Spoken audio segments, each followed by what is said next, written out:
আজকে বাঙালিদের একটি ঐতিহ্যবাহী খাবার রান্না করে দেখাবো, আর সেটা হচ্ছে গরুর মাংসের মাথা দিয়ে বুটের ডাল রান্না। গরুর মাংসের মাথা দিয়ে কিংবা গরুর মাংস দিয়ে কিংবা খাসির মাংস, মুরগির মাংস, যে কোনো মাংস দিয়ে কিন্তু রেসিপিটি সেম প্রসেসে আপনারা বানিয়ে নিতে পারবেন। আর আমার মা যেভাবে রান্না করে থাকে সেটাই কিন্তু আপনাদের সাথে শেয়ার করছি। আর একটিবার হলেও রেসিপিটি এভাবে বানিয়ে খেয়ে দেখবেন। আমার বিশ্বাস একবার বানিয়ে খেলে বারবার বানিয়ে খাবেন। তো এরকম সহজ সহজ ও মজাদার রেসিপিগুলি পেতে পেজ ফলো করে সাথে থাকবেন। আর ইউটিউব চ্যানেল থেকে দেখে থাকলে সাবস্ক্রাইব করে আমাকে সাপোর্ট করবেন। আর হ্যাঁ, ভিডিওতে অবশ্যই একটি লাইক দিতে ভুলবেন না। আর পরিবার পরিজনদের মাঝে ভিডিওটি বেশি বেশি শেয়ার করে দেবেন। আর দেখতে পাচ্ছেন রান্নাটি কতটা লোভনীয় হয়েছে। আর এই রান্নাটি কিন্তু একদম খুব সহজভাবে তৈরি করে দেখাবো, যেটা যে কেউ খুব সহজেই বানিয়ে নিতে পারবেন। আর গ্রেভিটা দেখেই বুঝতে পারছেন যে কতটা মজাদার হতে পারে। তাহলে চলুন দেরি না করে রেসিপিটি ট্রাই করা যাক।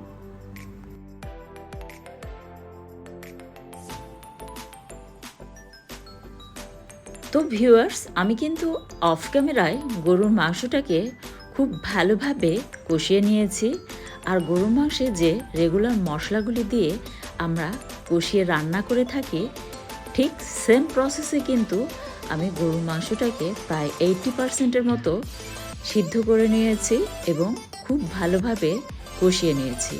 আর আমি কিন্তু সরিষার তেল দিয়ে রেসিপিটি ট্রাই করছি। আপনারা চাইলে সয়াবিন তেল দিয়েও রেসিপিটি ট্রাই করতে পারেন।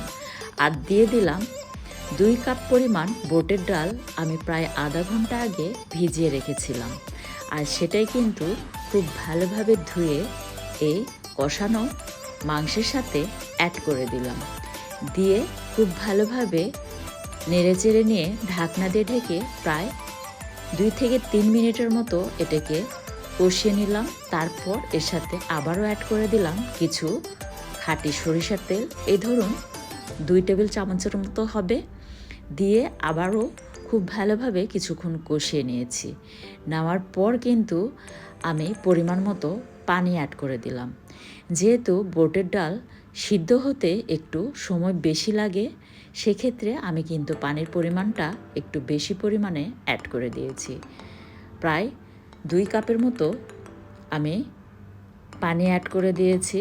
আর এখানে প্রায় 2 লিটারের মতো কিন্তু পানি হবে।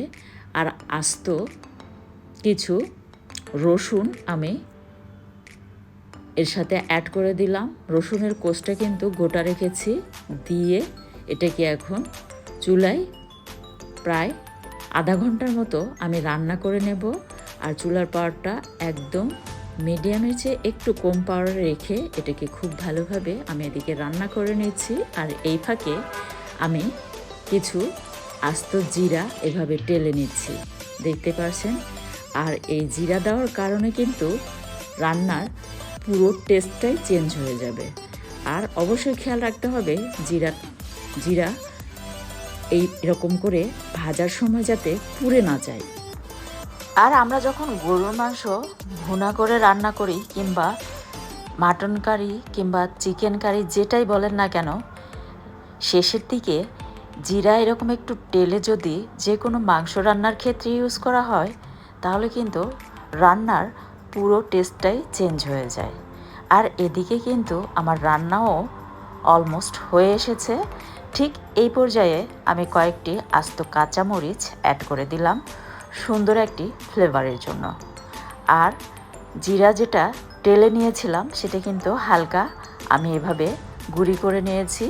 আর একটু কিন্তু গোটা গোটা করেই এটাকে রেখেছি, একদম মিহি করে কিন্তু আমি এটাকে গুঁড়ো করে নিই নাই।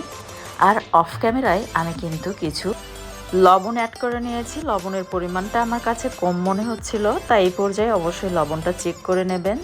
আবার চাইলে এর সাথে কিন্তু টমেটোও অ্যাড করে নিতে পারেন, তাতে একটু টক টক লাগবে আর খেতে কিন্তু আরও ভীষণ মজার লাগে।